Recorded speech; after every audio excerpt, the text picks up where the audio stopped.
చేసేటువంటి విధానం కానీ ఇవన్నీ రాజకీయంగా చాలా బాగా వెళ్ళాయి.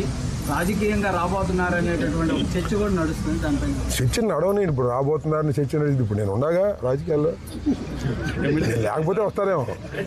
నేను లేనప్పుడు చెప్పేదండి, వారసులు ఏం ప్రకటించేది. నేను లేనప్పుడు నా కూతురు she played a good role. నా కంఠాన్ని జైల్లో ఉన్నా వినిపించింది నా కూతురు. అమెరికాలో ఉన్నా నా కూతురు మూడో కూతురు వినిపించే ప్రయత్నం చేసింది. నేను లేని లోటుని మీ ముందు ఎక్కడా కనిపించనివ్వలేదు.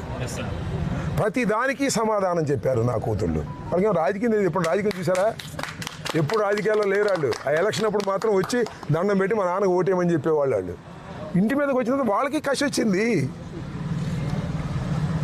మన పిల్లలు మన ఏదో పెద్ద తెలివిగలవాళ్ళు కాదు ఎవరికొని అంటాం, కానీ వాళ్ళకుండే బుర్రలు వాళ్ళకు ఉంటాయి. నేను లేనప్పుడు అవి బయటపడ్డాయి. సో నేను లేని లోటుని నా కూతురు, పెద్ద కూతురు, ఒక్క వీడియో మాత్రం అమెరికా నుంచి చేసినటువంటి మా మూడవ కూతురు చేశారు. రెండవ కూతురు ఇద్దరు మాట్లాడినా కదా నేను ఎందుకు లేడాడి అని అది మాట్లాడలేదు. నా ముగ్గురు కూతుళ్ళు కొడుకులు కన్నా బాగా పనిచేశారు. కొడుకులైనా కూతుళ్ళైనా ఎవరైనా ఒకటే అని అంబటి రాంబాబు కూతుళ్ళు నిరూపించారు. నేను ఎప్పుడు బాధపడలా నా కొడుకు లేరని. బాధపడేవాడిని కాదు, నేను సైంటిఫిక్గా ఆలోచించే శక్తి కలిగిన వాడిని. నేను ఎప్పుడు బాధపడలా, నా కొడుకు లేరని బాధపడలా, సర్దుకున్నా. సో ఇలాంటి